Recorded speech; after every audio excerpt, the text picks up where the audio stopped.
happy and we're singing and we're coloring. Give me a high five. Man, that's like the best ever, dog. I was singing that whole thing, dog. I love it. It's a great intro. I love it. What's going on, everybody? What's going on, everybody? It's your boy Joe Castro, aka Philly Fresco, here with my brothers from another mother's, Big Game James and my guy George Carmi, and we here to talk some NFC. We got some fire camp stories, Yes. but we're gonna sit by the fire camp and tell our stories about our training camp. That sounded so much better in my head. But James, George, how y'all boys been, man? How y'all been? Good, man. Can't complain. Looking forward to it. Football's coming on this weekend, boys. Training camp, joint practices on Thursday. Looking pretty good, man. Can't complain. Yeah. I mean, first of all, shout out to Desmond. You love that intro. That intro is fire. That intro is fire. I was saying it. Give me a high five. I mean, can't really touch that. You can't. But just like I said, just like George just said, we just had the Hall of Fame game. Obviously, our preseason games are getting ready to come up for each one of our squads very soon. So it's finally here. It's enough of the talk. It's enough of the predictions. It's enough of the analytics, or whatever you want to call them. All that good stuff. It's enough of the talk. Now it's really time for us to really get down and dirty and see what these teams is really about. Yeah, that kind of skipped for me. My bad. But can y'all hear me? Yeah, I know. I was like My Matrix. Joe? Yeah, just like skip for me real quick. I'm still here. Now, but I mean, enough talk for them, right? But at the end of the day, that's all we really got right now. We still got to talk. So today we're gonna talk. We're gonna talk about these teams. We're gonna talk about what we've seen with these training camps, what we've seen, with these players, and we're also going to open the floor. So also that opens the floor to you in the chat. If you guys have questions about other teams, if you have question about your own team, obviously ask in the chat. But it's going to be kind of an open forum of us just kind of telling each other what we know, because I want to know what's going on in Washington. I want to know what's going on in Dallas. So I guess the easiest way to start it is I'll start with the Philadelphia Eagles. The Philadelphia Eagles are probably the front runners. A lot of people are thinking that, they got a really good chance to do something special. A lot of people are thinking that they might fall on their face. I was getting to you. I know. I'm allowed to jump in. Special? I think we could. I think we could. I think we could be y'all got the big. Special. Y'all got a lot of. That's cool. Okay, I'm gonna be quiet. I think we could. There's a lot of question marks. There's a lot of question marks. George believes it. George believes what I believe. I do not at all. I'm okay. No special. Y'all gonna jump on the train soon enough. Y'all gonna jump on the train soon enough. Y'all have nothing special is going on. We have the squad. We definitely have the squad in place to be good. I will say there are question marks. There are definite question marks. How are these offensive coordinators? How's the offensive coordinator? Y'all know him very well. How is he going to gel with Jalen Hurts? How is that offense going to work? Is he going to be able to dumb it down like a lot of people have been saying to me? Defensively is probably my biggest question mark. I'm going to be real with you. I think that almost anybody could come into this offense and run it not proficiently, but well. You're going to get something out of this offense. It's up to you how much you're going to get out. And I think that last year was a good example of that. If you look at last year, I felt like our offensive coordinator really wasn't giving us much. Maybe it was Nick. We'll see, what happens this year. But our offensive coordinator and game plan just wasn't there. And you still won a lot of games, and you still were able to put up a lot of points. I think that the players have been saying at this training camp, and I think a lot of people tend to agree, we had talent last year. We just didn't necessarily have a direction. We didn't necessarily know what we were doing. So I think that's scary. I think that if you're able to go out there and put it together, obviously that's a if. It's going to be scary on offense, and I just have more faith in this offense than the defense. I think that the defense, if you look at, and this is where, it gets spicy. This is probably the bad right now. But if you look at what a lot of Vic Fangio has been saying, and this could be me, and I would love for any Eagles fan in the comments or anybody that's heard it to tell me I'm bugging here, but it sounds like he's setting himself up for excuses. A lot of the stuff that he's saying, I've heard him say, I don't know if Bryce Huff is ready to do what I need him to do. And in a paraphrase, right? He said, you're not going to have a good defense without a good inside linebacker. Now, these are all just random quotes, but you keep on throwing all this stuff out that you're kind of downplaying what you have at certain positions that we know we're not the strongest at. But what are you really saying? You know what I'm saying? What are you really saying right now? We've seen that the defense hasn't performed that well during training camp, but has it been that the offense has been doing very well? That's, the beauty of training camp. I'm waiting to see what they do against other teams. But it's kind of a little bit like, all right, offensively, I feel like no matter what, you're going to get something out of them. What you get is up to you, like I said. But defensively, it sounds a lot of like, well, we don't really have this. Like, okay. Like, what about what you have? What do you like? Well, I don't know. Maybe it's just me. Again, maybe I'm just kind of picking out something negative to be negative about, but I do worry about this defense. You look at safety, I don't think that we've really solidified what's going to be happening behind Chauncey Gardner-Johnson.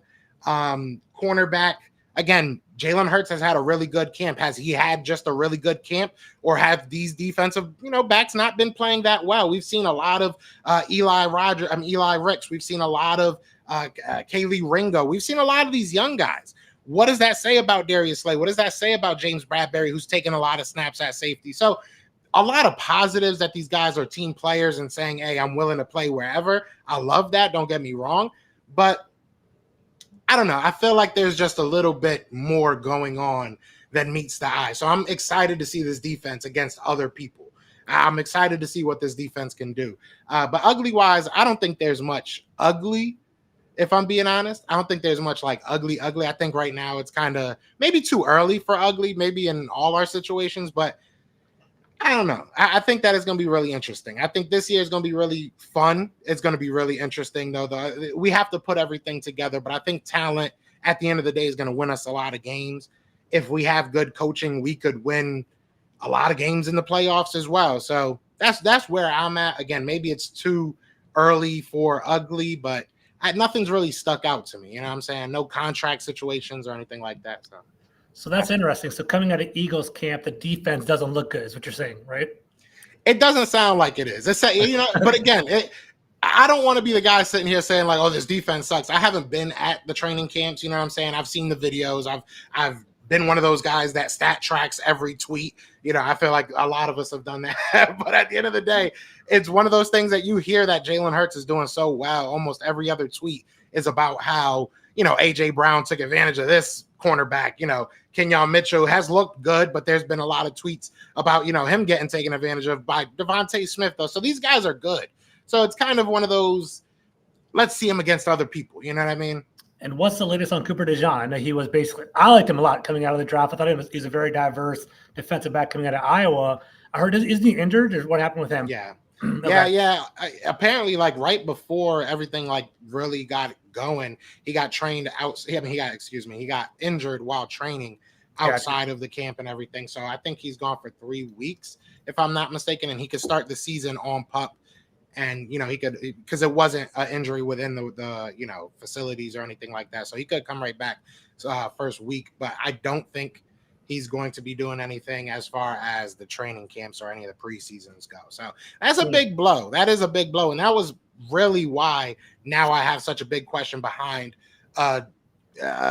Chauncey Gardner-Johnson, because it's like you had a guy like Cooper DeJean that can kind of fill in that role early. He can kind of be a jack of all trades in that secondary. You lose him, that opens up the possibility for other guys to kind of show out, because there has been good news about this defense. People have looked good. It just hasn't been at the rate that you're like, because usually, and you guys tell me if I'm wrong, usually I'm used to the defense being a little ahead of the offense. I was going to say it's supposed to be at that point, right? Because in defense, you're more reactive. You're playing cover 2, cover 3, kind of basic shells right now in training camp, and the offenses are putting plays into action. So, to be honest with you, it's kind of a red flag, man. If the defense is already kind of not looking too good, I'm kind of worried about that over there. It's interesting. We'll see. Yeah, we're gonna see. I mean, I don't know special. Like I like. He had to go back to that. He's all back on that. You said something special. I'm special. I don't see special. Good talent. Yes, definitely have a lot of talent over there. Got a lot of good free agents and talent. But I keep on going back to this coordinator thing. Um, these are 2 first-year guys. Um, we're going to see how it really does mesh. And I think that's a huge question mark. And I think Sirianni, even though he's been to the playoffs, has a winning record in the playoffs. I think there's a lot of questions about him now, and how this season really unfolds is critical, because you had the darling season of the Super Bowl, and then I don't care what anybody says, Philadelphia Eagles fans can act like it don't exist, but that losing streak at the end of the year is still in the taste mouths. And so if it comes out early and you start losing early, there's going to be a lot of noise out there. So this is critical. I feel like how this offense runs with Jalen Hurts, how Saquon Barkley meshes with this offense. Just like you were talking, Nakobe Dean, we talked about him. I heard Vic Fangio say some good things about him. Now you want to see what the Jalen Carters, the Nolan Carrolls, just like you said, Ringo, you want to see what the young guys are going to do, because I feel like you guys are heavily based on young guys now, because a lot of your veterans are gone and, retired. And now it's really relying on that. And you got a new coordinator. So it's going to be interesting to see, especially, with Cooper DeJean, as you mentioned that. I want to see how Mitchell plays. And it's the cornerbacks are longer in the tooth. That's the reality. I was one of the first ones on Quinyon. I loved Quinyon before Senior Bowl, before he blew up. I was so surprised he came to Philly. I was happy. We're gonna see, because he's a player. I mean, me and you both said, so I'm not doubting he's not a player. But you're gonna come in that NFC East and you got some dogs in there, and that Malik Neighbors. I gotta give them Giants credit. He does look good. I've seen the highlights of him.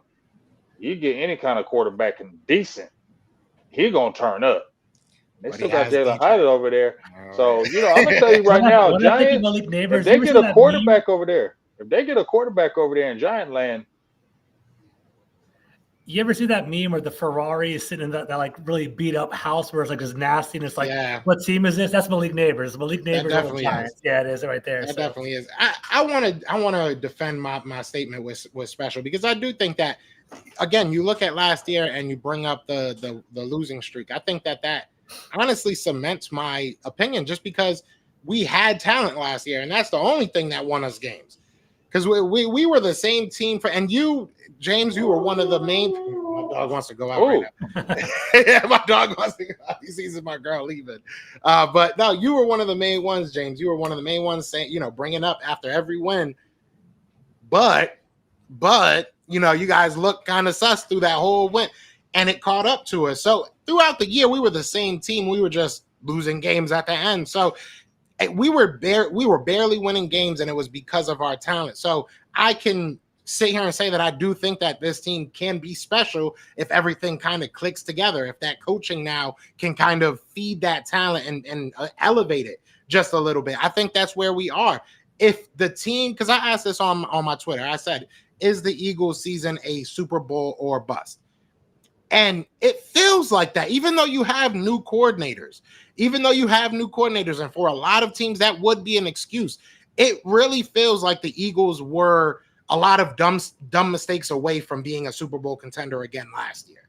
I feel like we made a lot of dumb mistakes, a lot of hence type of, just like a lot of like in haste, I should say, type of decisions, from firing Sean Desai, from, moving this guy there. It was just so much random stuff. They were just trying to put out so many fires, and it just didn't feel like anything clicked. So I feel like if this year they can figure it out and get all that outside stuff on the outside, I think it's very plausible for the Eagles to be a special team this year, especially offensively. So first of all, Thurston's my boy. I see him in the chat. He says he's a Bentley parked in the Section 8 housing, talking about Malik Neighbors. That's exactly right there. Thanks. Two, I think you're right, Joe. I think it is all about coaching, man. I think the Eagles do have talent. I'm as a Commanders fan, as a Commanders content creator, Saquon going to Philadelphia is very intriguing to me. I think he could either blow up or he could be a poor fit and kind of mess up the flow of the offense. Realistically, I think he can be very, very good. I'm just like, I just don't know how they're going to incorporate Daniels and Barkley at the same time, because they're kind of like that short yardage back. What are they going to do in regard to that? Are they still going to do a tush push? Are they still going to do Jalen Hurts, RPO, and all that? I do think the Eagles' offense looks pretty good on paper. I'm curious about your offensive line, like losing Kelsey. They're getting a little bit older as well. The offensive line is something that I'm kind of intrigued about. But yeah, going into the draft, the cornerbacks were a big worry. I think Darius Slay is a good player, but you tell me, you're right there more on. Are those guys getting older? Is Bradbury getting older? Is Slay getting older? Do you find them washed? Are they still in their prime? What are your thoughts on that?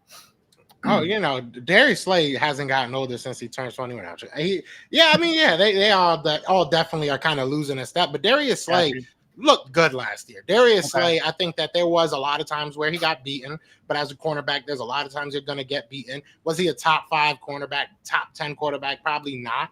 But he wasn't a terrible player. I think he got a lot of flack for the overall lack of talent that our secondary had. I think he got a lot of the brunt of it because he was the superstar. But James Bradbury was a pinata last year. He really was, whether it be the fans or other players. People were just beating him up all year.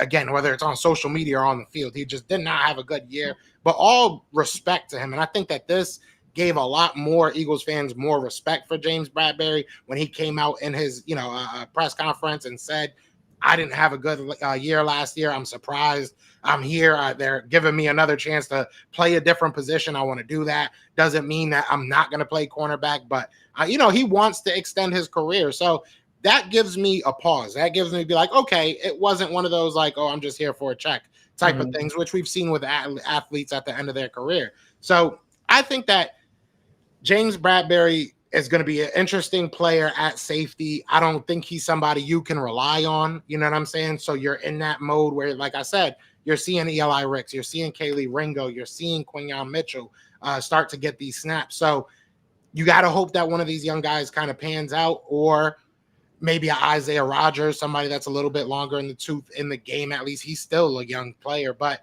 you got a lot of guys in that secondary that are going to fight for that number 2 position. But I do think Darius Slay is going to be our number 1 until further notice, until somebody, decedes him. He's not going to lose his job, kind of like a James Bradbury kind of has.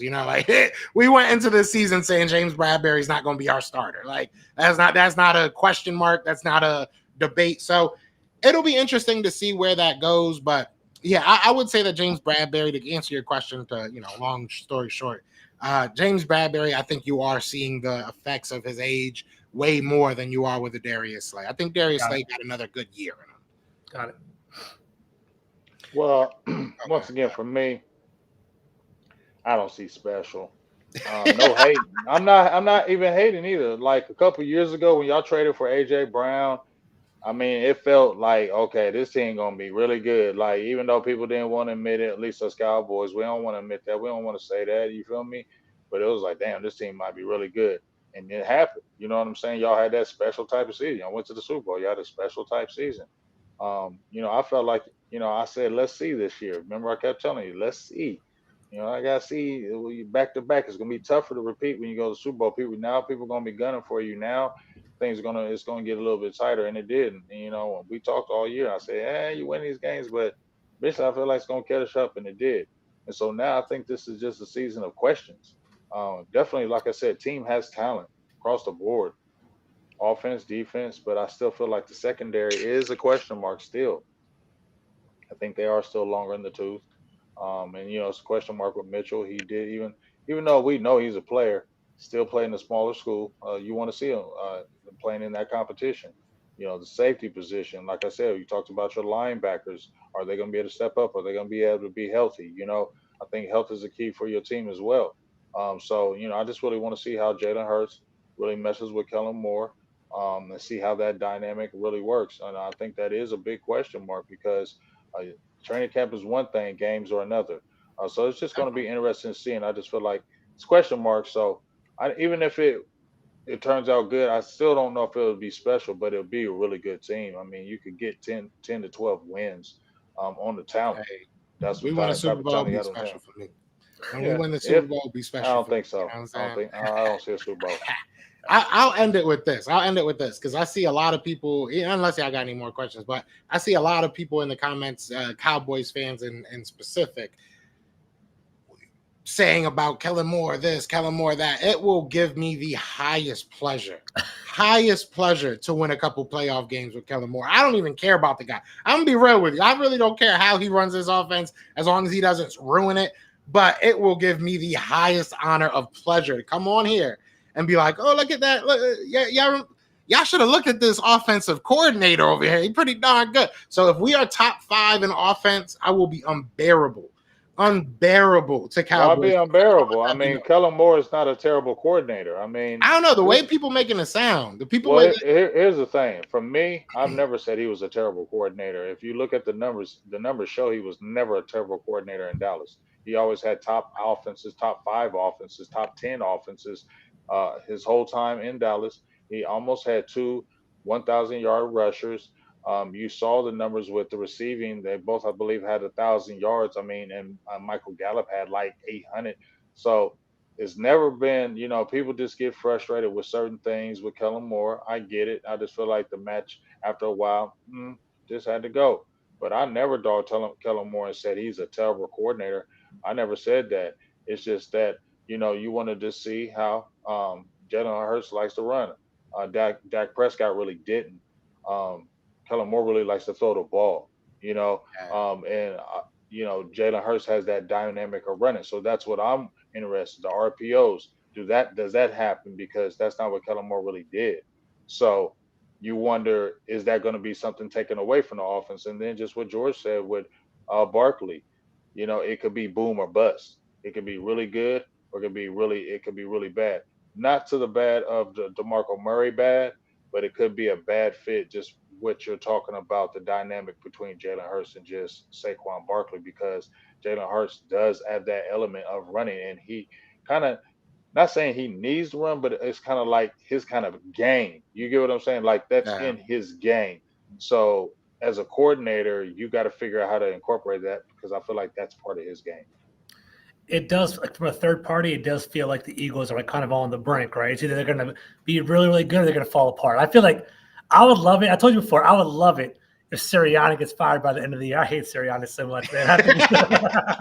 He talks way too much. So we'll see how that goes down, but we'll see what's up. Yeah, and I want Desmond Iron Man to be here when we are top 5 in offense and winning playoff games. That's all that matters to me. So that was my rant. You know what I'm saying? That's how I'm feeling about these Eagles right now. If you guys have anything in the comments, I'll get to them later or whatever, but we'll move on to the next team. I don't know who wants to go. You know what I'm saying? I can go. There you go. Get There me you out the go. way. Let's go, Jay. All right, let's do it. All right, so the good, the bad, the ugly. I'm gonna say the good. Right now, I think we had a really good draft. Mm, If you see, a lot of our players are young players. Caden Carson, I believe he came from Wake Forest. I'm looking it up yeah. right now. He's Yeah, he been came nice from fit. Wake Forest, nice. I mean, they call him the seatbelt, right? And I mean, he's playing to his name. And here's the thing, people say I hated on the pick. I did not hate on the pick. I was just like, let's get a defensive tackle early, or let's get one of these running backs kind of early, because we're gonna need help in those particular positions, right? But you can never have too many corners. Kalen Carson's he nice. I mean, that footwork, those hit. I mean, the kid is. I mean, he's a physical corner. His anticipation for the ball is very good, and how he can mirror the players already at a young age is really good. Mhm. So Trevin Diggs had it. He was up, taken off the PUP. He actually had practices the last 2 days, and I think this was one of his practices day where he was kind of like full go, and he looked good. I'm not even hyping him. Like he looked smooth. He looked good.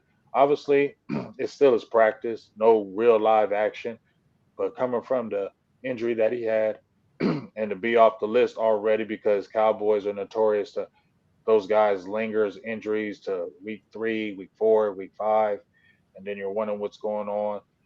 But this is a good sign that the Cowboys have Trevin Diggs on the field right now, and he's looking very smooth.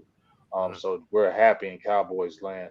Obviously, you still want to take it slow, but to see him on the field already, that's given us a lot of pleasure, because you're looking at Carson, who's your young guy, Deron Bland.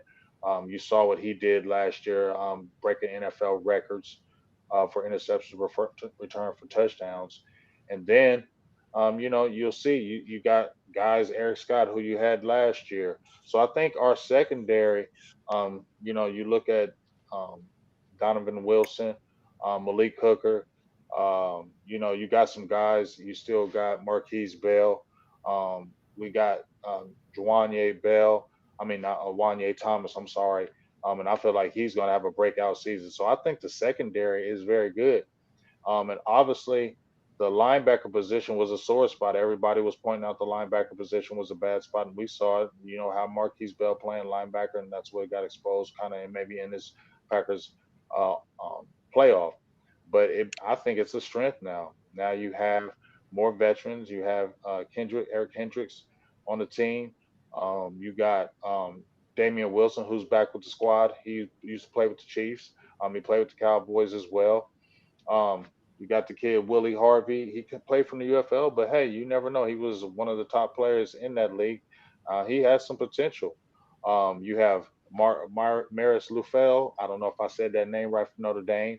I like what he's bringing to the table, and you got Demarion Overshown, who I think after that year we thought he was going to be an animal last year until the injury. He's come right back and hasn't missed a beat. He's got bigger, he's got stronger, he's faster, and he's a leader. And I think that's what we're excited about. He is a leader on the defense. Damone Clark is still coming in year 3. I think he steps up because of the competition in the backfield now. I mean, the linebacker position, I'm sorry. So I think that's good. Um, and I look at the offensive line. That was a sore spot last year. A lot of old people felt like on the offensive line got rejuvenated when you got Tyler Guyton. Honestly, I think he's going to be special. Um, was hyped about it. We went to the Senior I Bowl. don't know about special. Yeah, I special think Joe. he The is. I special. don't know about special. I think he could be special because number one, he's 6'7", he's 300 pounds. You don't see that often. Is he playing right He had, tackle, James? he's playing left tackle. Left tackle. Okay. And he's looked very good in practice. Obviously, his practice. He's went against Michael Parsons, and I mean, he's held his own. Obviously, we know there's going to be bumps in the road. I'm not hyping it like he's not going to. I've already said that he's going to have a lot of bumps in the road, play more right tackle and left tackle. But when you see the traits in him, when he's got the long arms, he's got the hands, he's got the footwork, he's the prototypal size. He played tight end. He's very athletic. Played tight end most of his high school career and played it in college before he switched over to offensive tackle because the athletic ability is hella there. And I think he's going to be a player. And you already got Tyler Smith, who's an All Pro, and I think he will stay consistently an All Pro at left guard. Center position, you wonder. Brock Hoffman is undrafted, but you got Cooper Beebe. We'll see if he flexes between white guard and center. But you're excited about if he is able to grasp that center. That's a guy who's 6'3", 325 pounds. And then you got your guy Zach Martin. You got Terrence Steele. Then you're feeling good about it. You know what I mean? So I think that's a lot of good. Dak Prescott is coming back again. That might be some bad as far as them contracts because CeeDee Lamb is not there. Um, Dak Prescott, he's there, but that contract's not there. So that's definitely bad. We don't like that. The ugly. That might be ugly. Shoot. That's Might what I'm be saying. ugly. The ugly could be one of these guys don't get signed. You know, I don't know about Dak. I think CD is going to get signed before the season starts. But honestly, I don't know if Dak's getting signed. And I've already predicted that numerous times. So we'll see about that. So that might be some ugly. So first of all, shout out to the chat, by the way. The chat's holding it down. They're saying you're gassing Yeah. up the Cowboys pretty hard, by the way. In the chat. I said what? They're saying you're gassing up the Cowboys. Yeah. I'm not gassing up the Cowboys at And it's all. I'm just- Cowboys Even fans. Cowboy fans are saying that. Yeah, it's I'm not Cowboys gassing- fans. I'm not gassing up Dallas at all. I'm just telling the truth. All right, You're that's supposed step to be one. pessimist. Yeah, pessimist. Then step two. You said good. Huh? Go ahead. Now, my boy Tommy T in the chat, my one Commanders fan, hold me down. I appreciate you, Tommy. Tommy said, how do y'all feel about having your best two coordinators leaving with Dan Quinn and Joe Witt now over here in D.C.? They performed well. You know, your quarterbacks, Deron Bland, do you think he's a top talent or do you think he was a good scheme-dependent player? And how's that with Joe Witt and Dan Quinn gone? How do you feel about that? I don't know if I think he's a good player. Okay. I think he's more of a slot guy, in my opinion. They have him more on the outside. That's why I really want Carson to really, if you really see Carson, he's an outside corner. He's a boundary guy, and I really like him to take hold of the position, but they're not going to do that. They're going to play Bland because he had the interceptions. He did what he did last year. But in my opinion, I feel like he's better in the slot. I feel like I've said this time and time again. People get mad at all they want to. But I said Bland, when he went up against the top guys, he got exposed, and pretty handedly. You know, he struggled, and I feel like if you can get one like a Carson can really step up and maybe as a rookie take a hold and you can slide that Bland, and I think he's just so devastating in the slot because he got 5 interceptions in the slot. So, but as far as the coordinators, I'm gonna be honest with you. I done already told you about this, man, George. Ain't nobody tripping off no Dan Quinn. Now, I think Joe Witt, that's gonna be a loss. I like Joe Witt. I think he brings a lot to the table. He has experience. I think players gonna really play for good for him, and I think he has a good scheme. Ain't nobody tripping on Dan Quinn, dog. I'm gonna keep it real. And I'm not hating on him because he's gone, because I always go back to a video me and my dog boss Cowboys did before Dan Quinn came to the Dallas Cowboys, and we said he's soft. And we said that Dallas Cowboys only got him because he was with the Seattle Seahawks Legion of Boom. We know we said that he good early, but he's soft, so we'll see. So if you look at the defense, a lot of turnovers. I ain't bashing them. A lot of turnovers, created a lot of turnovers, a lot of sacks. But we'll see. Dan Quinn early, great. Dan Quinn late, no. So we ain't tripping on Dan Quinn. Yeah, you guys do have some good. I mean, I do like Kalen Carson a lot. The Tyler Guyton, he gonna be interesting because I do remember watching him with you at the Senior Bowl. I remember being like, that boy big, but he a little awkward. He's strong. He is very strong, but he was a little awkward. Obviously, but he got one of the best offensive line guys out there. That could definitely be worked on. I thought he's a right tackle. I thought that was his thing coming out of college. I thought so too. Yeah. But see, the only reason why he played right tackle because his quarterback was left-handed. So that's why he didn't play the left side. He was very eager to play. You know, I had I already had my reservations from day one, right? But when I actually went out there and just I didn't go out there. I'm sorry. When I actually got to be able to see him, that ability was already there. But you're like, man, he's gonna be green. He's gonna take some lumps, and I think he will because he's not running with the first team right now. They got Chuma Undoga, who's running with the first team, and I'm just like, that bothers me because I feel like you draft this guy in the first round, just play this dude. Like you did it with Tyler Smith, just let the dude take his lumps. You know what I mean? Because Chuma, you've been there, and you better just be the swing. Just throw these young guys in here. If you got this offensive line, and they got it. They show you a little bit. That's why I'm saying this preseason is going to be very interesting because I hope he gets a lot of reps and they can really show because it's going to be, there's not a lot of preseason games now, and it's boom. The cuts are one cut. So it's real compressed. So, you got to really make your time in these preseason games work. So it's going to be interesting to see. Oh, and another, like I said, our defensive tackle position. Mozzie, there's been a lot of good and bad talk. I don't know. We'll see. We're light in the defensive front. Rodgers from Auburn, a 7th round draft pick. They talking about him playing. I mean, they're light. I feel like they talking about getting somebody with the cuts. That's not good to me. A receiver, CeeDee Lamb is not there. Obviously, who you wonder who's really going to take a second. Brandon Cooks is there, but he's okay. Jalen Brooks, Jalen Tolbert been having good camps, but are they going to wrestle hold of that? Our running back position, that's a bad. Let's keep it real. I'm not happy about the running back position at all. I'm not excited about no Ezekiel Elliott. I'm not excited about Malik Davis, and I'm not excited about. I'm kind of like Rico Dowdell. I like kind of Rico Dowdell. That was pretty good. I don't know about Deuce Vaughn. I don't know how they're really going to use him. So that doesn't excite me yet because I don't know how they're going to use him. Royce Freeman just had a groin injury. He's okay, but that running back position doesn't excite me, and it's more power. And if that offensive line doesn't gel early and your running backs are not doing anything, then we're throwing the ball all day. I don't like that. Yeah, I want to ask you and shout out to everybody in the chat. We got 270 plus people in the chat. So be sure to hit that like, subscribe, share, wherever you are. You know what I'm saying? We appreciate y'all here. I want to ask you because I've seen this everywhere, and I feel like you're probably one of the only people that'll be honest with this question. Mm-hmm. Is this a lame duck season for the Cowboys? Is that what it feels like? Because we saw the pictures with nobody at the trainer. Like, what is the real feel?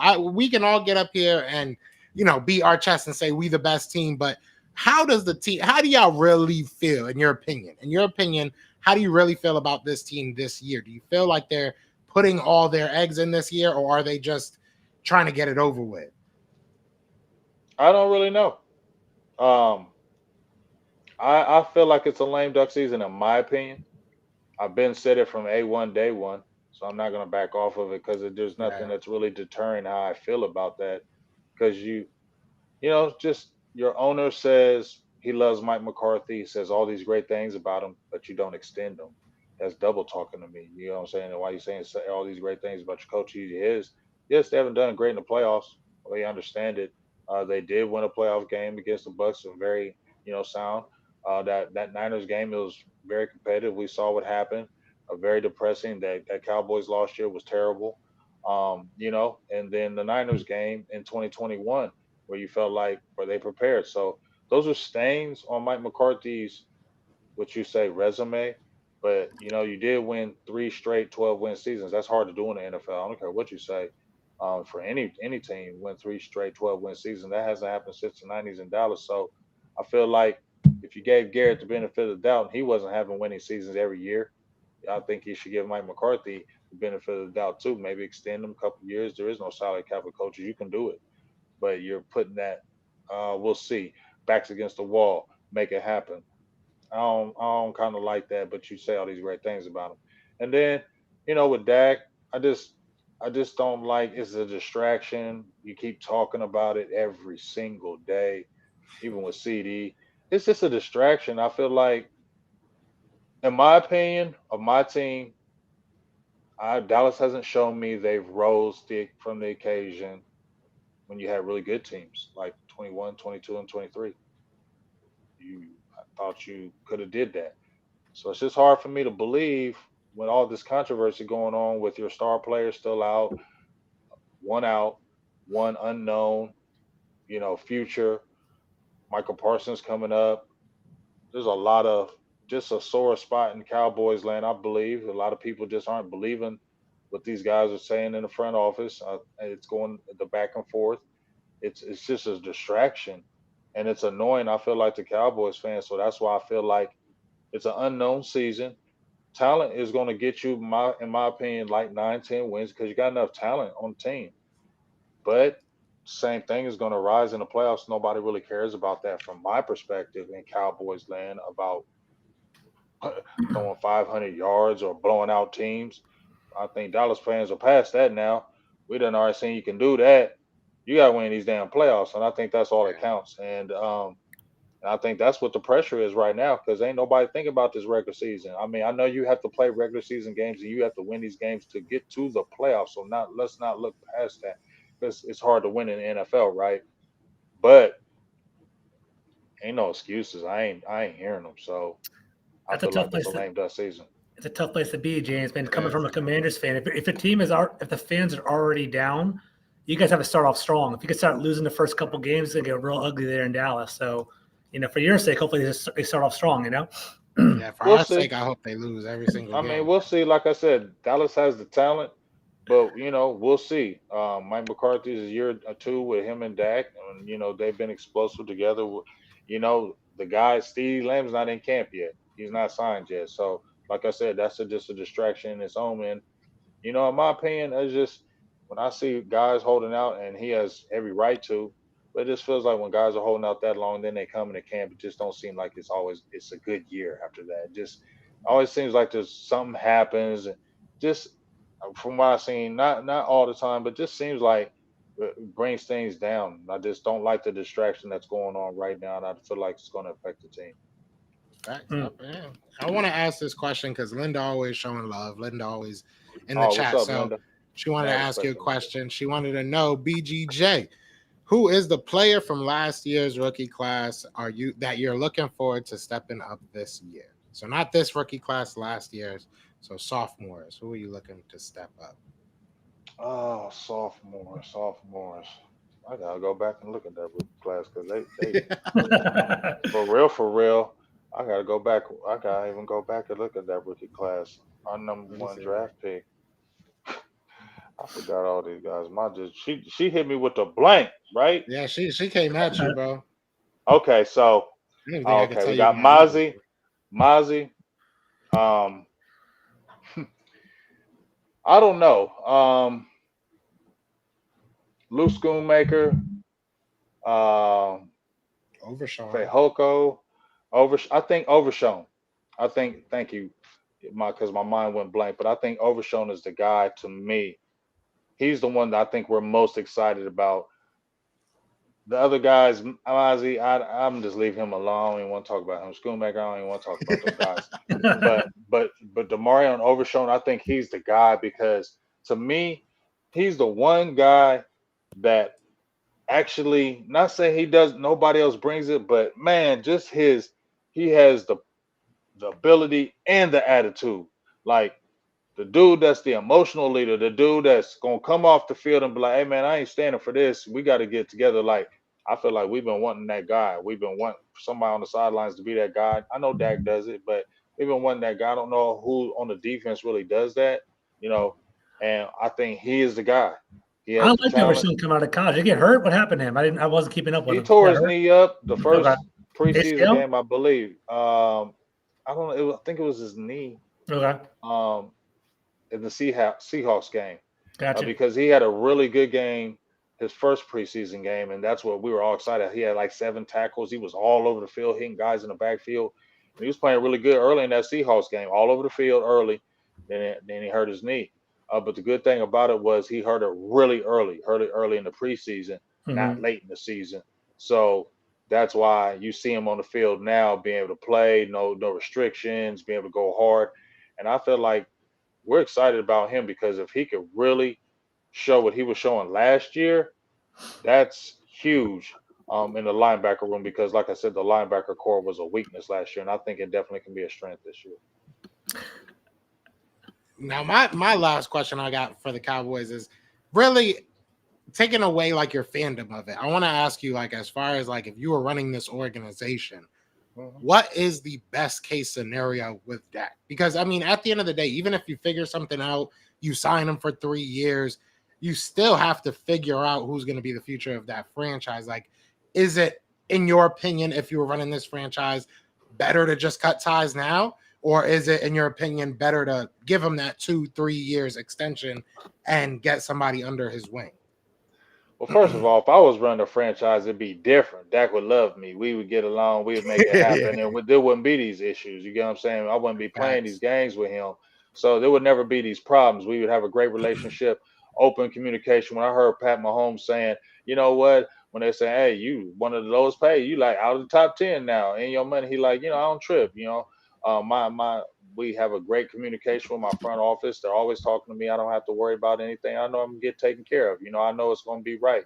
And I feel like Dallas doesn't have that. I don't feel like the great lines of communication. I feel like that's why Dak went and got the agent that he did because he didn't feel comfortable.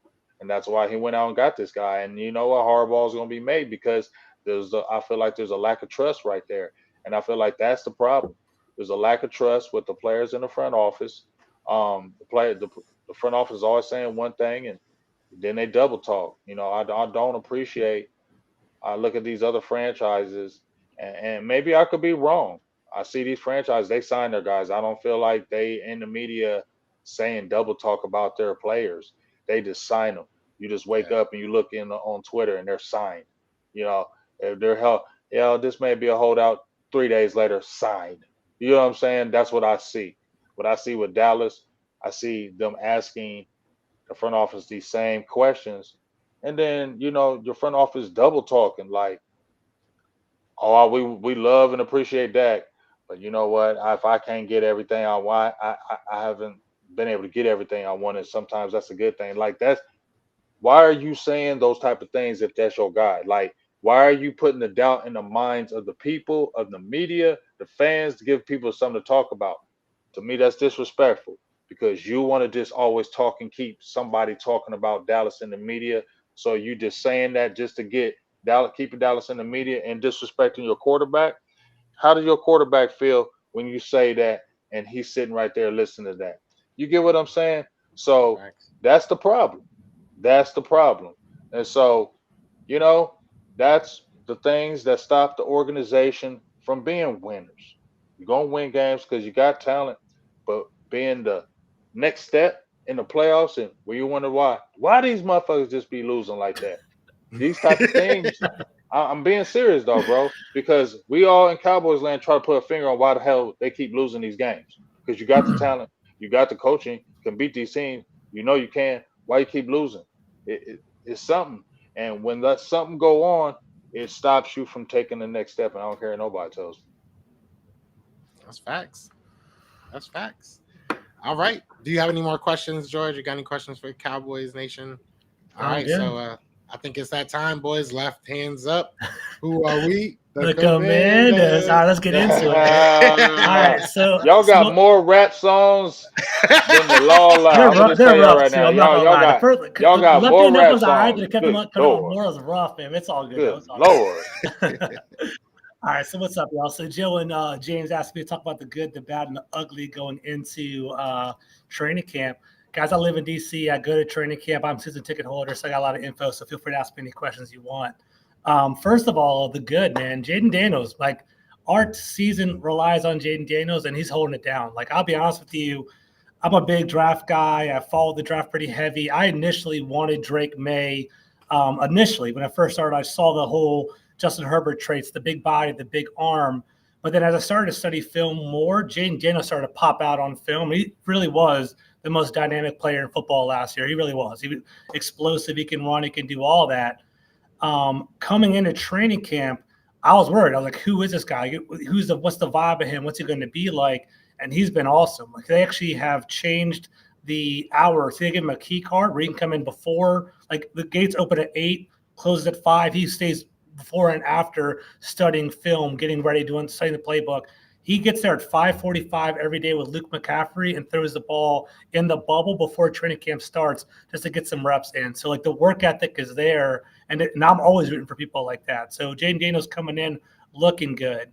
Dan Quinn talked about how he has the curiosity of a rookie but the poise of a vet, right? He's coming in, he's asking questions, he's being humble, but at the same time, he's not necessarily like, it's not overwhelming to him. He's calm. He's like kind of relaxing the situation over here. So Jaden Daniels has been everything we wanted so far in DC. My only concern is I hope, we saw those film, for all of us who grind the film, we saw those hits that he took when he was running, in the open field. I am worried about that. I hope he doesn't get hit in the open field. And we have PTSD here in DC with RG3, if you remember him. So I'm afraid that's going to happen. But at the same time, man, it's like, I think Jaden's a better passer coming out of college than RG3 ever was. And I think it's going to be pretty solid. So Daniels is looking good. So I'm happy with that. Our rookie class is looking good. Our rookie class is dope, man. Once I get to the bad and the ugly was Ron Rivera. And we talked about this before. Ron Rivera is like an emotional coach. He's a good person, but like X's and O's, GM, building a team, he was awful with that. And we're seeing all those different players fall. Like, we only have 6 of Ron Rivera's draft picks still on the team. All of them are like, we're cutting them and releasing them and getting rid of them because they aren't any good. So our draft class, dude, Johnny Newton, we got him in 36.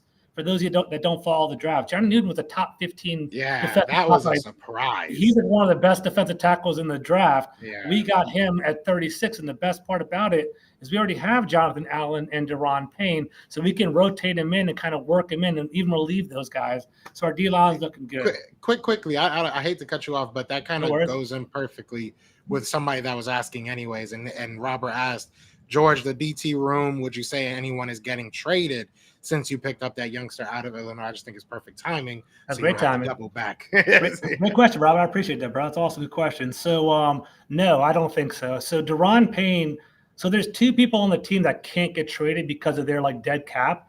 That's Deron Payne and Terry McLaurin. If you cut them, it's a $30 million hit to cut them. So you can't cut Deron Payne or trade them. Well, I guess you can trade him, but they're not going to trade. He's at 25. He's like a prime defensive tackle. Why? If anything, Jonathan Allen, he's coming up on 30 years old. He has no guaranteed money left, but I think they like him because John Allen's our captain. He's like the voice in the locker room. He's the one that speaks up.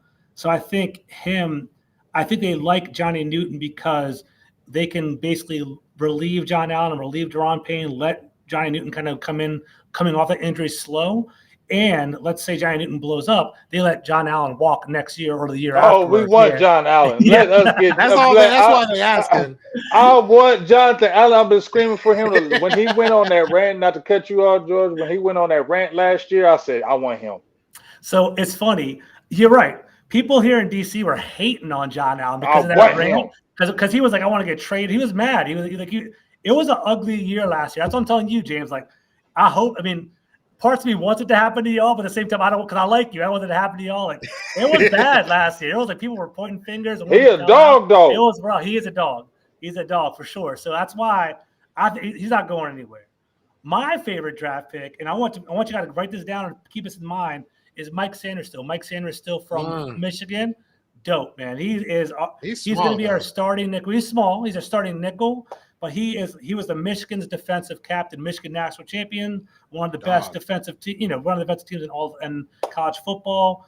He actually stuck through. Like, the reason why people in Michigan love him is he was on that 2020 COVID team, and Michigan was 2-4. He stuck through that and basically watched the team turn around to 11-0, win the national championship. I love Mikey Sanders still. He played wide receiver before he became a defensive back. He's dope. And then we got Ben Sinnott, Kansas State tight end. Brennan Coleman is a guard tackle. Luke McCaffrey, and it's an early third-round pick. So legit, like, I really do try to say, you guys know this, try to stay humble with it.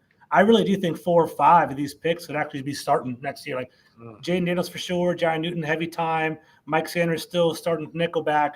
And then the kicker will be Brennan Coleman. Like, you guys might have saw him at the Senior Bowl. Like, on my show, I had Jim Nagy, the Senior Bowl coordinator, on my show. We asked about him. He liked him at guard. He's like, Brennan Coleman's a good guard, but we're trying him at tackle. He might be our starting left tackle. And if we get our starting left tackle in the 3rd round and he's actually legit, that's going to be that's a home run draft class right there. Yeah. So we're happy. Like, so there's a lot of optimism with our draft class there. The bad, I guess, is we are, like, I think someone said it in the chat, the offensive line, we are concerned about it. We got to see you better stay humble. That's so funny in the chat. The offensive line. You know they're giving it to you. I love it. It's all good. It can bring it on. It's all good. The offensive line, I'm curious about, because our offensive line was bad. Like, Sam Howell had 61 sacks last year. I think it was like number 2 in the entire NFL behind Daniel Jones. But, that was Eric Bieniemy having a bad offensive scheme. It was just ugly last year. So I am worried about the offensive line. Thursday, Washington has a joint training camp with the Jets. So that'll be kind of cool to see, because they have a great defensive line in New York, and I want to hear about that in practice. So the offensive line I'm kind of worried about, but, maybe our cornerbacks I'm a little bit worried about too. We can talk about that in a little bit. So that's kind of the bad, but it's generally been positive, honestly, here in DC. And the ugly is, where do our first-round picks fall, right? 2 years ago, I don't know if you guys remember him, Jamin Davis. He's a first-round pick. Ron Rivera selected him. Ron Rivera's type was military son, military families and nice person or whatever. He always overdrafted people. So Jamin Davis, we don't have a spot for him right now. He was our starting middle linebacker, but now we got Bobby Wagner. Bobby Wagner's looking pretty damn good over here. Frankie Louvu, I don't know if you guys know who he is. Yeah. Frankie Louvu's a dog. Carolina. We wanted him in Philly. Yeah, so Frankie Louvu is a dog. So we got Bobby Wagner, Frankie Louvu playing linebacker. What are they going to do with Jamin Davis? They're trying him at defensive end. They're trying him at edge. Like, they're trying as a blitzer. Like, when he first came over, we're going to try to implement him like Micah Parsons. We don't run the line and blitz him, but I think Louvu is taking that position here. So I guess the bad is, where did the first round picks land? Jamin Davis, where's he going to play? They're trying him at edge, but he might be a cut. That's how crazy it is over in DC. Forbes, I don't know if you guys remember him from Mississippi State. He got cooked by AJ Brown. You guys all know that in Philadelphia. Like, that's like a PTSD scar here in DC. Yeah, he cried, pissed off. He's small. He's like 100. He was like 165 coming out of college, tiny. I wanted Christian Gonzalez. Christian Gonzalez was on the board. Yeah. They took Manuel Forbes. We're worried about him. We'll see how he plans out. He's been doing okay in camp. And then last one. So, and then finally, Jahan Dotson. You and I talked about him, Joe. Penn State guy. I love Jahan Dotson. Great route runner. He's a little bit small. He had an awesome rookie year. He had 7 touchdowns. I think he led the rookies in touchdown receptions his first year. But guys, EB was a mess. Eric Bieniemy was awful.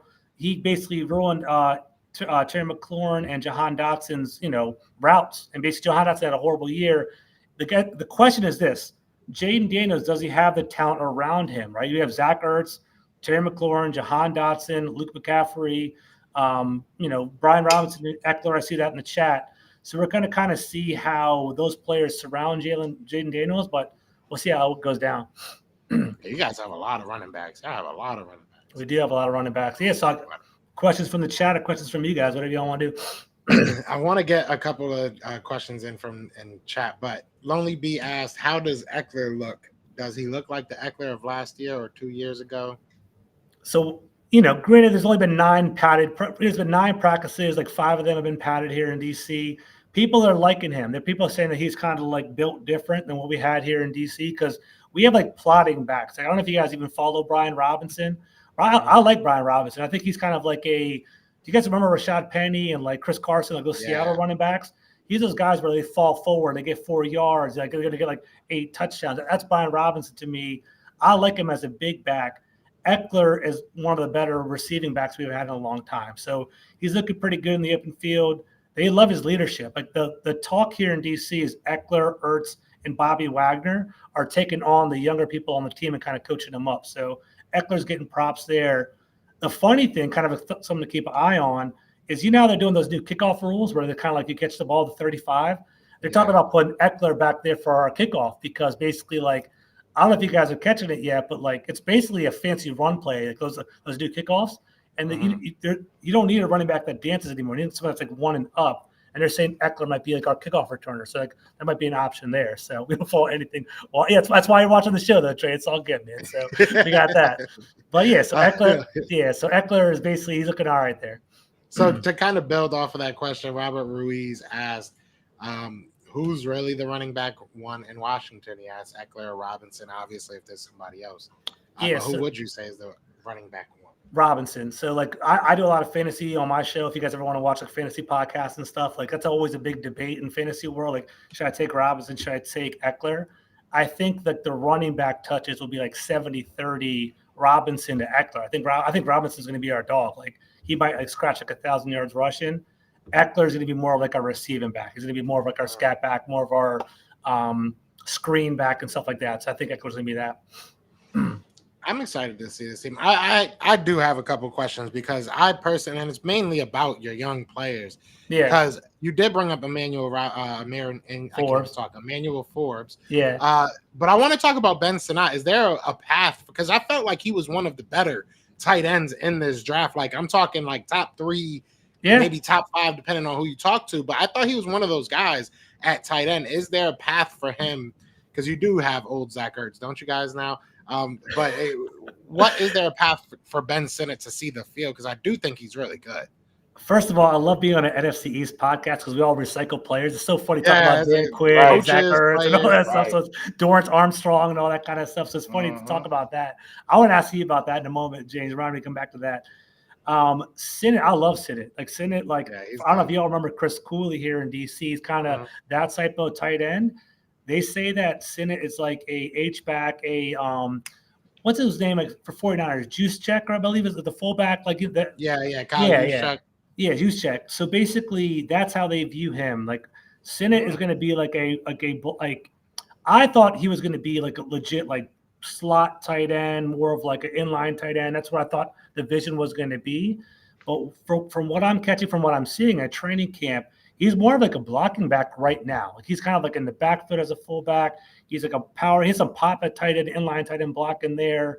I think Ertz will be more of our receiving tight end. But I can see Sinnott slowly getting better as time goes on. Like Sinnott, I think Sinnott's going to be a contributor. I agree with you, John. I think he's going to be a legit player. He's a kind of Swiss Army knife type of guy. We also have Cole Turner. We'll see if he actually pans out. But Cole Turner was 6'7", tight end out of Nevada. I don't know if you guys remember Carson Strong. He was a quarterback that was coming out of the draft. Cole Turner. He came to Philly. You're right. So they were together in college, and then basically Cole Turner's like, if anything, he might be like our tight end 4. Because what I'm catching is Kingsbury might have like a 12 personnel, like 2 tight ends often. So I think it might be Jake Bates at blocking tight end, Zach Ertz at wide receiving tight end, maybe Cole Turner being like a slot. So we'll see. But I like seeing it though, for real. And the last big question I have is because you look at what you guys did with RG3. It's kind of a 2-part question. Mm-hmm. You saw what happened with RG3. Obviously, a whole new front office, whole new coach. It's a whole different team. But how transparent has the Washington Commanders been with that, as far as we know what we did with them and we're not going to do that with Jaden Daniels? Or is it something that's kind of, slid under the rug? We're not going to talk about it.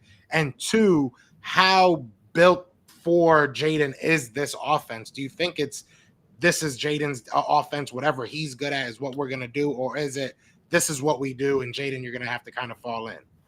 So for one, in regard to like the whole RG3 Jaden Daniels connection, we got to remember, this is the best part about it for us. They blew everything up, Joey. Legit, nobody, not even the owner or the general manager, and like nobody, not even the name is even in Washington anymore. They completely blew everything up. It's a completely brand new team. No one's there anymore. I think Daniels and RG3 are completely different people, to be honest with you. Like, people in DC, some people still love RG3. Some people think he's a cornball. Like, I don't know if you guys follow him on like Twitter or whatever. He's always like doing like TikTok dances, and he's always like all the attention's on him. Jaden Daniels like shy. He doesn't say anything. He's quiet. He kind of like more reserved. He actually he turns his social media off during the practices, so he's more reserved. And then on top of that, what they're doing in DC is they're actually like, they're not promoting Jaden Daniels. They're not promoting him as a savior. Like when RG3 was here, they were putting him on the tickets and, the front of the yearly yearbook and all that kind of stuff. They're not doing that with Daniels. They're doing Bobby Wagner and these other guys, hyping them up and not promoting him that way. So I think they're handling Jaden Daniels right. I think they're like, this is a 5-year thing, not like a 1-year thing. And I think Jaden Daniels, they're going to build the offense around him. Like, people kind of hate on Kingsbury. Like, people are like, he kind of like stalled out in Arizona, kind of made the team kind of dry over time. I don't know if you guys know this, but Kingsbury is he's a film, like he just grinds the film over and over again. He's like a weirdo in regard to that, right? He's like just grinds it.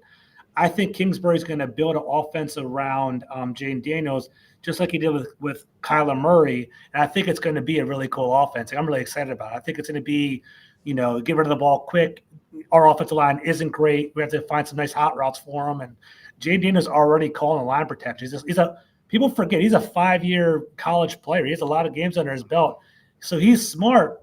He has the work ethic, and he has sky's the limit athleticism, man. Like, I think it's all positive here in DC. We're happy with that. Chat, do you have any questions, Brandon? I can't talk. I'm over here reading his question and trying to say your name at the same time. Go ahead. If you have any questions, James, I don't want to cut you off. My bad. No, I was just gonna say, y'all super positive over there. Just happy over there in Washington. I don't know about special. Look, I didn't say special. I'm happy. Ain't no special. We ain't even talking no special over there. But I working do towards something. You know what I'm saying? That's where we're at. Yeah. I do want to ask about your coach Dan Quinn. We know he has the reputation of starting fast and fizzling, and he wasn't the first choice. Now we're hearing everybody in Washington land doing cartwheels about Dan Quinn, but we know Ben Johnson was the guy. He was the man that y'all really wanted, and nobody was talking about Dan Quinn. All of a sudden, they switched to him. Is this fake love? Is this fake hype about Dan Quinn? I want to know, since you're on here and people say, yeah, I know you're on here, James, because you don't tell the truth. So George's on here. I need to know the truth. I will tell the truth. So I think all of us here in DC, we wanted Ben Johnson. Like, I think the fans wanted Ben Johnson number one. Mm-hmm. Who knows what the owners say? They're saying they wanted Dan Quinn number one, but we know how it really is. If you really wanted Dan Quinn number one, why are you flying over to Detroit to go talk to Ben Johnson type of thing? The one thing I will say, though, is it's a breath of fresh air, right? We had Ron Rivera. We had Jack Del Rio. They were like, hands off, jaded, not necessarily, great coaches. I think Dan Quinn, what the selling point here in DC is he puts together a hell of a staff, right? You can say that in Atlanta, Steve Sarkisian, they had Raheem Morris, they had, I think they might even had Kyle Shanahan under him maybe for 1 year. They're all there. And it's like, okay, we have Joe Witt, you guys, whatever. We have Cliff Kingsbury. We have Anthony Lynn as our running backs coach, a former head coach from the Chargers. We have Brian Johnson from you guys. We have a whole bunch of – we have Darryl Tapp as our defensive lines coach. One thing I like, and I see it, I actually went to – last Thursday I went to like a season ticket holder event where they did it was actually really cool, guys. They actually pulled up plays and the coaches walking through it and broke down the film for us. It was pretty cool. I see a lot of potential. I see the coaches being strong. So I I think Cliff Kingsbury's gonna be a good coach, but he's there, like hitting Jaden Daniels, throwing things at him. He's like hands on. He's not necessarily just an observer. He's right there with it. So we'll see. Okay. Now okay. Go ahead. I'm sorry. No, go ahead. There was another question I gotta find. There we go. Drew wanted to ask, or he said, question! Exclamation point for George. I have Washington coming in second place at 10-7. He's an Eagles fan. Oh, you tripping? Yeah, behind the Eagles. How realistic do you think 10-7 is for Washington? My answer is why not? You have no idea. Why not, right? The over under is 6.5 right now in Washington. That's what Vegas has over there. I'd smash the over on that, to be honest with you. Realistically, I'm thinking 7, 8, 9 wins is what I'm thinking. But dude, Ken Norton, the linebacker coach, you're right, Tommy. But dude, if Jaden Daniels is legit, why not? We saw CJ Stroud last year. We saw CJ Stroud go from a worse team to beating the first round and winning a playoff game. Yeah. Right? So we saw that. RG3 took a 2-win team to a 10-6 team. They won. They were basically rocking out too. It's all about Jaden Daniels and all about coaching. So I don't see it as like. That's where it's at, right? We're on the second place. Y'all get out of here. we all got our warts, right? We basically, for us, our coaches have to come together. The Cowboys, we're kind of seeing, do they like our coach? Do they like the quarterback? Do they like the wide receiver? We have no idea what's going to happen there. Sirianni, what's going to happen over there in Philadelphia? We'll see. I think the Eagles probably have the safest team, but we'll see what happens, man. You never know. We played y'all hard last year. We talked about it last time. We basically lost like the last minute in that second game. That was with Sam Howell, not Jaden Daniels. So we'll see what's up. Let me ask you a question. Would you rather have a winning record in the NFC East or make the playoffs? Oh, make the playoffs, man, for real, 100%. So if you lost every NFC East game and made the playoffs, you'd be okay with it? You got to get in the tournament, right? I think you got to get in the tournament. You never know what's going to happen in the playoffs. But same note, like I think the key, and this is me being nerdy and watching all the stats, you have to win 4 games in the division to make the playoffs. You have to. They have to be 4-2 at least. That would make the playoffs, in my opinion. But you never know. Dude, how good would it be if all 3 of our teams make the playoffs? I want it to be NFC Beast again. Why not? Who cares? It'll be fun that way. And it's always a different team. But it's always a different team. We ain't really, like I said, for this first year, dog, we ain't feeling Dan Quinn, dog. So like this the first year, I'm gonna keep it real, George. Like for the first year, that's just me. I told you I don't like you, the Commanders. I love you, dog, but I don't like them at all. I don't like them. My question: Quinn, why don't you like Dan Quinn? He didn't do y'all dirty. What did he do y'all? What? What did he do? Did y'all do that last game, dog? I'm not gonna blame him. Okay, I remember we talked. I'm not gonna just blame him. Like week 17, he was like walking around, like dapping up the Commanders. You're saying that, right? He was like kind of I mean, okay. It just felt like I don't know, cause see, I wasn't there, so there's so many stories. So I'm not going to put that on him. Like, but it just didn't. It looked nasty. It looked dirty. It looked nasty. It looked disgusting in that game. Okay. And yes, a player. It looked like, what's going on? Do y'all want to play? Like, shouldn't your coach be getting it, as energetic as he always is and got the hat behind the, and doing cartwheels, and you quiet as hell, ain't said nothing and bye. So it just the way, the taste of it. And we know that he been wanting to be a head coach. Everybody know he probably got with Dallas, he wanted to get that job to be a head coach again. So that was the best opportunity for him to be a head coach. I ain't naive to that. So I feel like Dallas was his stepping stone for it. You know what I mean? But I never was hyped on Dan Quinn. Like, I liked what he did. I'm not taking nothing away, but wasn't nobody hyped with Dan Quinn. I told you what we said. We thought he was soft when he came over here. So it wasn't like we was hyping Dan Quinn when he came over here. So now you kind of left the way you did. Now I really ain't feeling you, dog. So I'll say we're going to split just because I feel like you're going to have a better team. It is contingent on Jaden Daniels. Now I just really want to beat your heads in. I don't want to give you 1-1 no more. I want to beat you 2-0. I got to see when that game is. That's going to be – I cannot wait. I usually don't really it's gonna be exciting. Much about other teams. What week we play y'all late again, right? I know we play. I think we do. We play y'all. I know we play. November 24th. I've always wanted to go to AT&T Stadium. I haven't been there yet, but I think that's like December, so maybe I might even go this year. We'll see what's up with that. January. I don't know. I don't play know them when the till other January. game is. I have season tickets. I'll go to that first one. I don't know when it is. Y'all play them January. If y'all ever in January town, 5th. let's go to a game. I'll be here. We might man. I'll have be to there. do that. Yeah, let's do I'm it. down. You know Let's what do it. I'm I'm saying? in. Might Let's have do to it. do I- that. Yeah. I mean, how much are the tickets out there? They can't be. They must pay you to go to the games at this point. It depends where you're at. Like my sister, I'm row 3. I'm actually y'all like, Yeah. for Oh, real. snap. George, Y'all will George, see- he's there. George lives the life. Y'all will see me Yeah. on TV if y'all watch the game. Like I don't know if you know who the hog farmers are, the guy that dressed up in overalls. Yeah. I sit with them. I'll be on TV. Like watch the game. I'll be right there. So Oh, snap. if y'all sit like upper level, like you get a $50. It will be cheap. It'll be cheap for a ticket up there. Maybe Cowboy Eagles games are more expensive, but yeah, come through. It'll be fun. So I do have to say, we do a thing here on Best of Enemies. Now we know that you go to all the games, and we understand that. So we'll make accommodations for it, but we all show face after a loss. Okay. So we are going to expect that from you. Everybody in the Absolutely. comments seem to be this seemed to be your induction day because everybody's going at you. Like, Yes, I the love it. first It's all couple good. I times love they were it. I nice love to you. it. But I so love you now Best of Enemies. So I'm a when Trey command goes hoe at apparently. you- I saw that. So. yeah, when Trey goes at you, he like inducts you. So that's Yeah, good. Trey go hard. He don't play. That's He so just like funny. Drew. Yeah. He just like Drew. Yeah, Drew is my side. Trey is his side, Yep. and they just be going at each other. So Eventually, now we'll they get a induct you. Commanders. We'll get a I gotta get Commanders some more versus, command. I gotta trust build me. this up real quick. That's what I'm Keep building, saying. keep building, Trust me, once the Commanders Yeah. find it, I will find one. I guarantee you, I'll find a Commanders we talking will. trash. There you go. But My it's boy still Tommy's early. holding down this whole chat. Thank you, Tommy. I Yeah. appreciate you, bro. Yeah. Shout out to Tommy and tell you, Yeah. shout out to Tommy. Don't let these people bully you. All right, we got your back, bro. I'm a Commanders fan too, just because I hate Dallas that much. I want y'all to blow them out this year, and I just think it's gonna feel so good when both of your former coaches are having more successful years than you.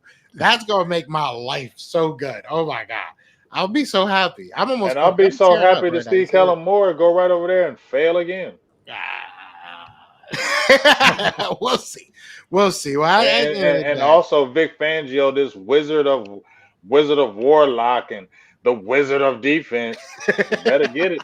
You know what I'm saying? Because I y'all am worried about this defense. y'all I got ain't a gonna lot lie. of questions, man. Yeah, you should be worried about it because the coaching is on the line. Because if y'all flop this year, woo, changes is happening. You talk about Dallas having changes, y'all having changes. You ain't wrong. Your But it might be head for the coach best. may be gone. It might be for the best. It might be for the best. I like Nick Sirianni right now. I'm not hating on Nick Sirianni. You loved him. This is what I'll say. I'll leave it here. Maybe this is a Here we go. conversation we need to have, but I'll leave it right here. The Eagles find themselves in positions where you don't have a head coach that runs at one thing. Like he's not a great offensive mind or a great defensive mind. So whenever you have a good offense or a good defense, you lose the person that runs that every time. That happens to us every time, except for when we were with Andy Reid, because Andy Reid had a hand in the offense. So it might be in the long run for the best for us to move on from Nick Sirianni and find somebody who runs something. You know what I'm saying?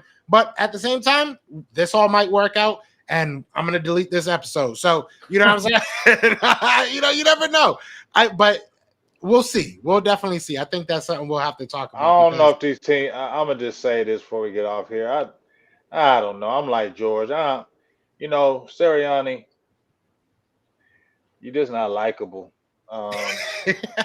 And maybe he can play to that. I like that. And maybe he can play to that, but he could play to that if we all felt it was like Dan Campbell. You feel me? Like he being tough guy, like he being tough guy for real. You know what I'm saying? Like so there's some coaches out there like, okay, but Nick Sirianni, no. You feel me? And ain't nobody feeling that, and it's just that's like following him now. You get what I'm saying? I feel like that's following him, and now it's that fake tough guy stuff is turned people off. And now I wonder, do the players really feel him? You know what I'm saying? That's what I wonder too about the Eagles players. Like everybody can say everything. Oh yeah, we love our coach, because a lot of people ain't just gonna do that in the public and start controversy. But you don't really know. You know what I'm saying? I mean, at the end of the day, when you scream, look at me, people are gonna look at you. So he's done that on multiple occasions. You're not wrong. He's done that multiple times, but I will say Philadelphia. I'm not originally from Philadelphia, you know what I'm saying? But I've been around enough for the people. I've been in Philadelphia enough that I could feel comfortable kind of saying this. I think that a lot of our personalities match, not necessarily his in particular, but the attitude of we're going to talk our junk because we're going to back it up. And sometimes if you don't, it makes you look like an idiot.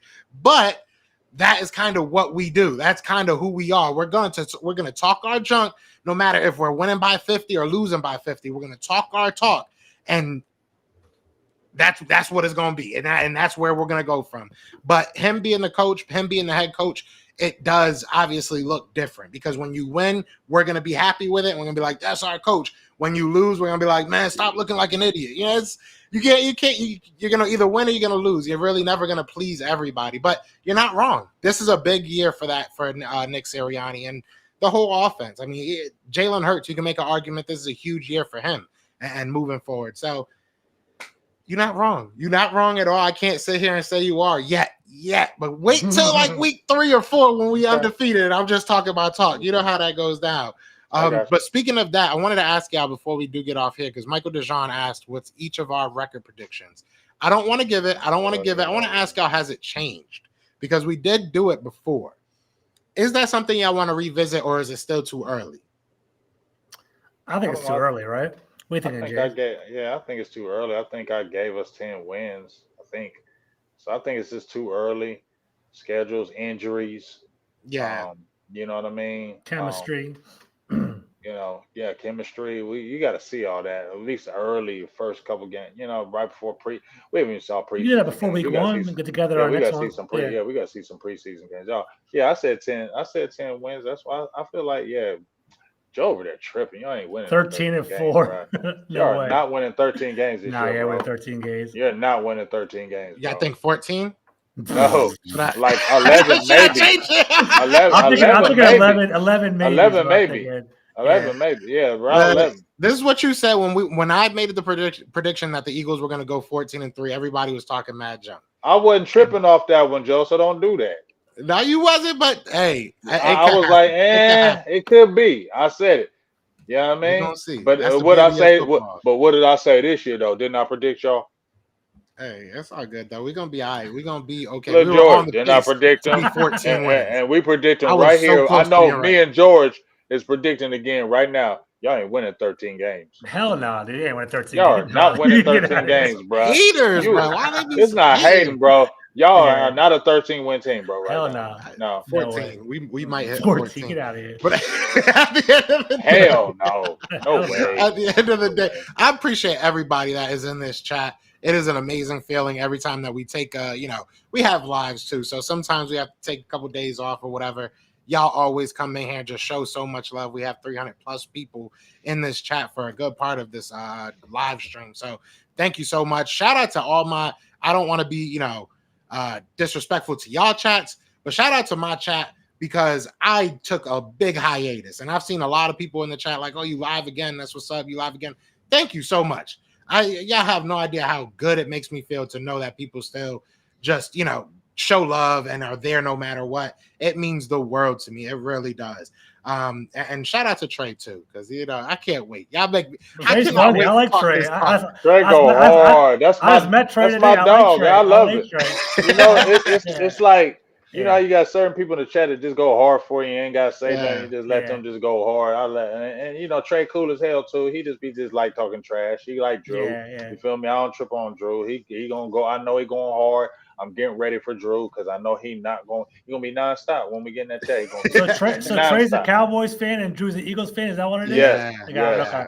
And then we have a random Texans fan that comes in here all the time. Yeah, every time. Yeah, we ain't. Don't mention. Shout out to my guy. Shout out to my guy. Eastside, what up?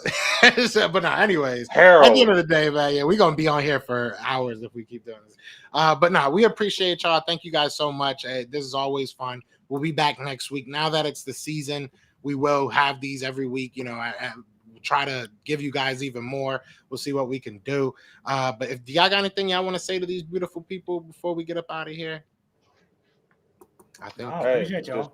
Just appreciate you. Make sure you keep rocking and get ready for this season. Now we got Big George in here, so it's gonna be a lot more fun now. Sorry, fun but now it's gonna be Yes, super sir. fun. Yes, Do it. sir. So yeah, I appreciate y'all. Love y'all so much. Be sure to be back here next week. We'll give y'all information on what we're doing. But other than that, y'all know what it is. I am Joe. That's my guy James. That's my guy George down there. And we are the best of enemies. Peace.